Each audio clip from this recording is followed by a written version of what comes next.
অনেকেই আমাদের কাছে জানতে চান যে কোনো ছেলে অথবা মেয়ে একে অন্যকে যদি পছন্দ করেন, ভালো লাগে এবং তারা কোনো প্রকার সম্পর্কে জড়ানো ছাড়া শুধুমাত্র আল্লাহর কাছে দোয়া করেন সেই কাঙ্ক্ষিত এবং পছন্দ হওয়া মানুষটিকে পাওয়ার জন্য, তার সঙ্গে বিবাহ যেন আল্লাহ রাব্বুল আলামিন সহজ করে দেন, ব্যবস্থা করে দেন, এরকম দোয়া করা তাদের জন্য জায়েজ আছে কি না।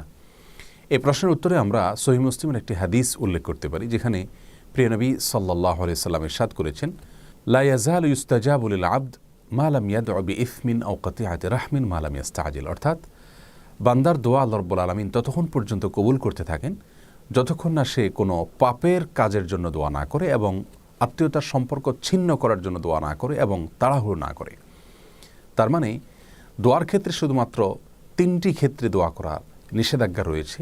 প্রথমত, যে কোনো পাপের কাজের জন্য আল্লাহর কাছে দোয়া করা যাবে না। দ্বিতীয়ত, আত্মীয়তার সম্পর্ক ছিন্ন করার জন্য আল্লাহর কাছে দোয়া এবং প্রার্থনা করা যাবে না। এবং তৃতীয়ত, দোয়ার ক্ষেত্রে তাড়াহুড়ো করা যাবে না। এই তিনটি ছাড়া যে কোনো দোয়া আল্লাহর কাছে পেশ করা যেতে পারে। এ হাদিসের আলোকে আমরা বলতে পারি যে সুনির্দিষ্ট করে কাউকে জীবনসঙ্গী হিসাবে পাওয়ার জন্য আল্লাহ রাব্বুল আলামিনের কাছে দোয়া করাতে ইসলামী শরিয়ার দৃষ্টিকোণ থেকে মৌলিকভাবে কোনো বাধা নেই।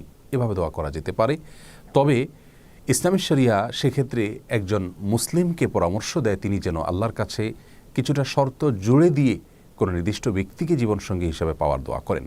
অর্থাৎ আল্লাহ, অমুক ব্যক্তিকে যদি আমার জীবনসঙ্গী হিসাবে পাওয়াটা আমার জন্য সার্বিকভাবে কল্যাণকর হয়, তাহলে আপনি সেটি আমার জন্য সহজ করে দিন। এভাবে দোয়া করাটা তার নিজের জন্য সার্বিকভাবে ভালো এবং উপকারী।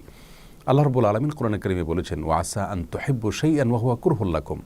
তোমরা অনেক কিছুকে দুনিয়াতে পছন্দ করো, নিজের জন্য কল্যাণকর মনে করো, অথচ সেটা তোমার জন্য কল্যাণকর নয়, যা তুমি জানো না।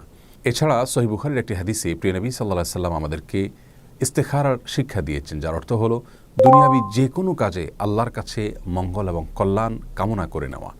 সে দোয়ার একটি অংশ হলো ওয়াকদুর লিয়াল খাইর হাইথু কান সুম্মা রদুনি বিহি, যার অর্থ হলো আল্লাহ, আমার জন্য কল্যাণ যেখানে লেখা আছে আপনি সেই ফয়সালাটাই করুন এবং সেই ফয়সালা যেন আমি মন থেকে মেনে নিতে পারি, আমার মন যেন সন্তুষ্ট চিত্তে গ্রহণ করে নেয়, সেরকম তৌফিক আমাকে নসিব করুন। অতএব নির্দিষ্ট কোনো ব্যক্তিকে জীবনসঙ্গী হিসেবে পাওয়ার জন্য আল্লাহর কাছে দোয়া করাতে ইসলাম শরিয়াতে কোনো প্রকার বাধা নেই। তবে শর্ত জড়িয়ে দিয়ে যদি এভাবে দোয়া করা হয়, আল্লাহ তার সঙ্গে বিবাহে যদি আমার কল্যাণ লেখা থাকে, তাহলে আমার জন্য সেটিকে সহজ করে দিন, অন্যথায় আমার মন থেকে তাকে মুছে দিন। এরকম দোয়া করাটা বেশি উপকারী এবং কল্যাণকর। আর কোনো অবস্থাতেই তার সঙ্গে হারাম সম্পর্কে জড়ানোর বিষয়ে আল্লাহর কাছে দোয়া করা যাবে না, তাহলে সেটি গুনাহের কারণ হবে।